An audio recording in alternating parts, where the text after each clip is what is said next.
Yo, yo, yo, yo, welcome back to Geno King Boxing. We back with some more of that boxing news. And yes, how did everybody enjoy their weekend? Mine was great. I sat back and watched the Jamie Mugai John Ryder fight this weekend. And it was a lot to be said about the fight.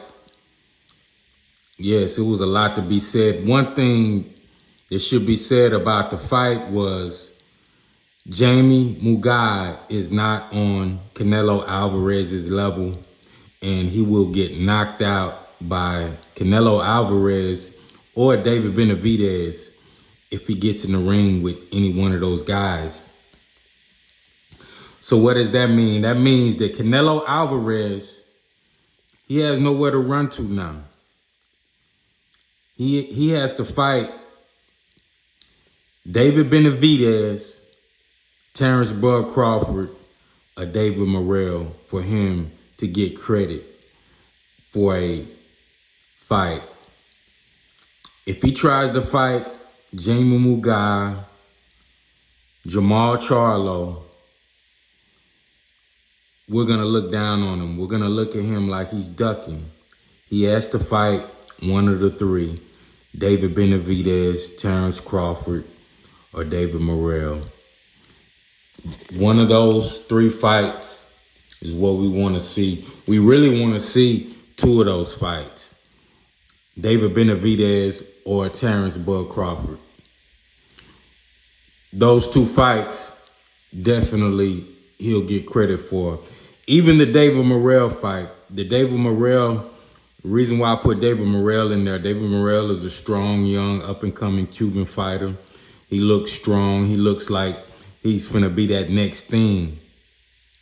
But, you know, it would be great to see him in the ring with Canelo.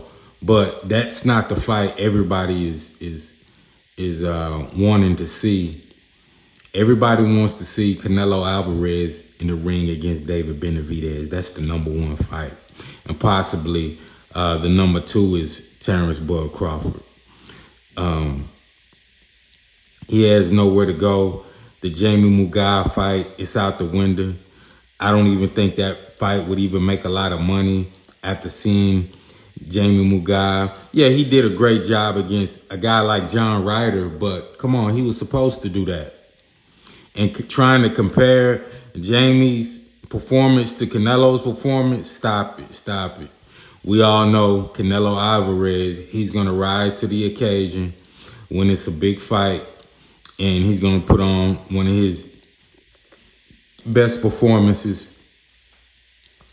So we can't try to compare what Jamie Mugai did and what Canelo did. Ryder, he's a gritty, tough fighter, but let's be honest, it just wasn't, you know, a spectacular performance by Jamie Mugai against a qualified opponent in John Ryder, you know. So your quality opponent, the quality of your opponent means a lot in boxing.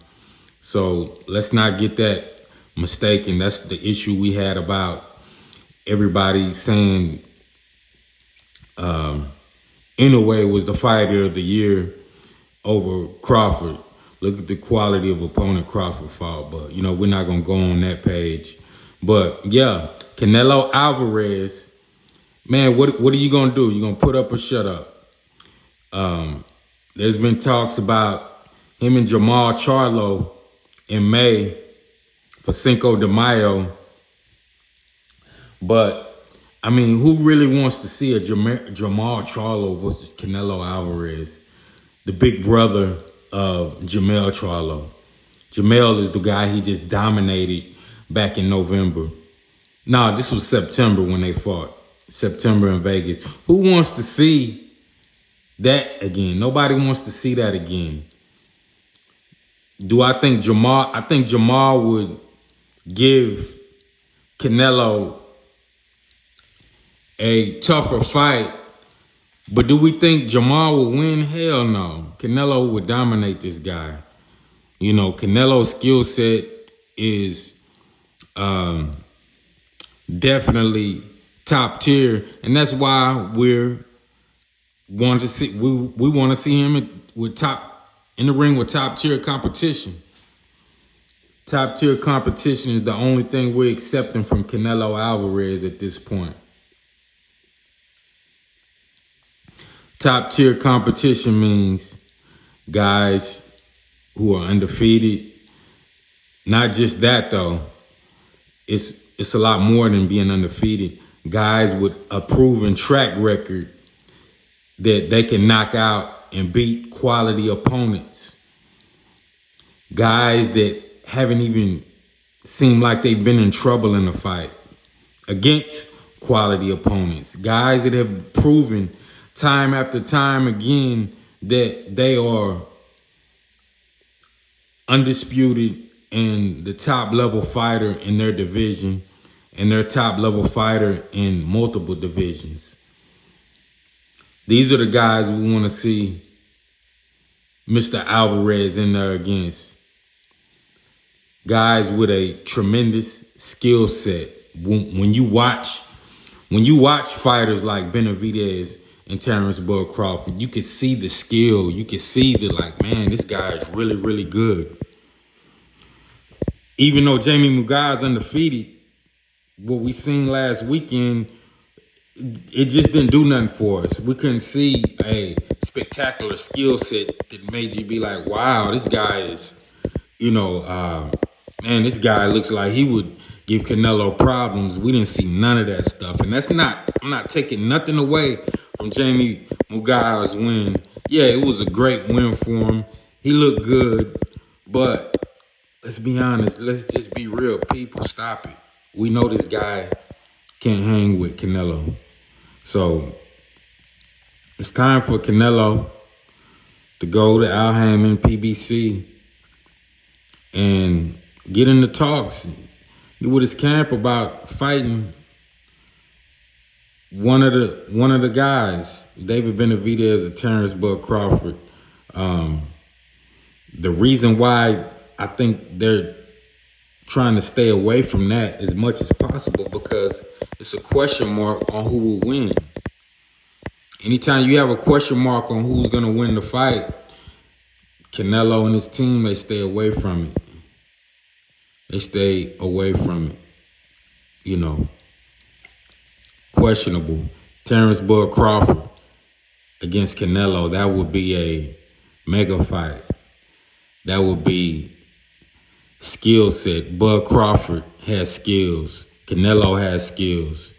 That would be a mega fight.